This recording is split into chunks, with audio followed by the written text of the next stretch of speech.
তুমি চতুর্মুখী দুর্বল, খানার বেলায় দুর্বল, ঘুমের বেলায় দুর্বল, মেধার বেলায় দুর্বল, দুনিয়ার লাইনেও দুর্বল, তুমি আখিরাতের লাইনে দুর্বল। এখন যদি তুমি জান্নাতের পথে চলতে চাও, একা একা চলা যাবে না, তোমার সাহায্য নিতেই হবে। সাহায্য ছাড়া চলার কোনো রাস্তা নাই। তুমি কোরআন পড়তে জানো না, নবীর সুন্নাত কোনটা বুঝো না। এখন যারা সুন্নাত জানে, কোরআন জানে, তাদের কাছে যেতেই হবে।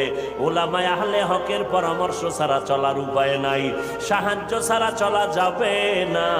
সাহায্য তুমি কার থেকে নিবারে বাবা? এমন একজন থেকে সাহায্য নাও যার মধ্যে কোনো অভাব নাই, যার পেছনে কোনো স্বার্থ নাই। দুনিয়াতে নজর করে দেখলাম স্বার্থ ছাড়া কোনো মানুষ দুনিয়াতে নাই। আছে? অভাব ছাড়া কোনো মানুষ নাই, বরং টাকা যার যত বেশি তার অভাব তত বড়। যারা যত বড় লোক তারা অভাব তত বড়। অভাব গরিবের 100 টাকায় সমাধান হয়, বড় লোকের 1,00,000 টাকায় অভাব সমাধান হয় না। এই স্বার্থ ছাড়া, অভাব ছাড়া একজন পাইবা, তিনি আর কেউ নয়, আমার আল্লাহ। ইয়া আইয়ুহান নাস আনতুমুল ফুকারাউ ইলাল্লাহ ওয়াল্লাহু হুয়াল গনিয়্যুল হামিদ।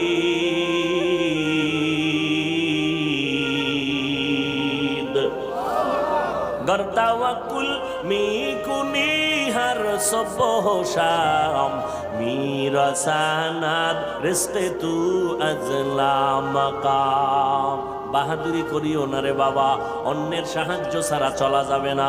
দোয়াও কিন্তু একটা সাহায্য, দোয়াও সাহায্য, সাহায্য ছাড়া চলা যাবে না। মা বাবায় দোয়া করে, এর সাহায্যে আমরা বড় হয়েছি। মা বাবার ক্লান্ত পরিশ্রমের কারণে আমরা বড় হয়েছি, মা বাবার সহযোগিতায় বড় হয়েছি।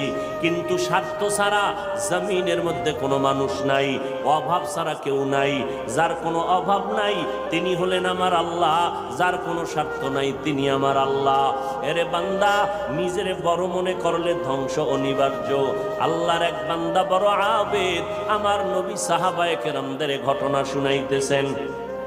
বড় আবেদ, বনি ইসরাইলের ভেতরে নাম বড়, নাম ডাক বেশি, এত ইবাদত করতেছে।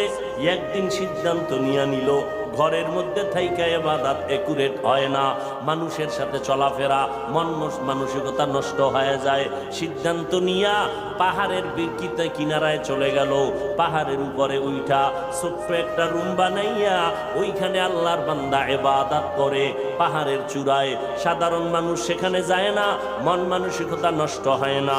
আল্লাহর বান্দা পাহাড়ের চূড়ায় গিয়া ইবাদত করে।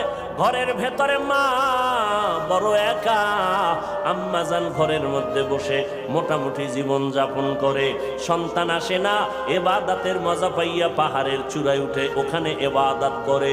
একদিন মা মনে মনে ভাবলেন, আমার সন্তান আমার কাছে না আসলে তো আমি ও থাকতে পারে, আমি মা তো থাকতে পারি না। কারণ আমি মা, সন্তানের আমি গর্ভ ধারণ করে কত কষ্ট করেছি। মা সিদ্ধান্ত নিল, আমি হেঁটে হেঁটে পাহাড়ের